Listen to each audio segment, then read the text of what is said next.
Ništa, šta da kažem posle ovakve utakmice.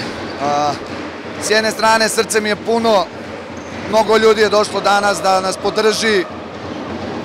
Napravili smo nešto što u klupskoj košarci odavno nije viđeno, da bude puna sala, da bude ovako sjajna atmosfera. Zahvalio bi se svim ljudima koji su došli, navijačima. Što se naše igre tiče, nekako osjećam da smo mogli više da pružimo. Mislim da smo odigrali malo ispod našeg nivoa.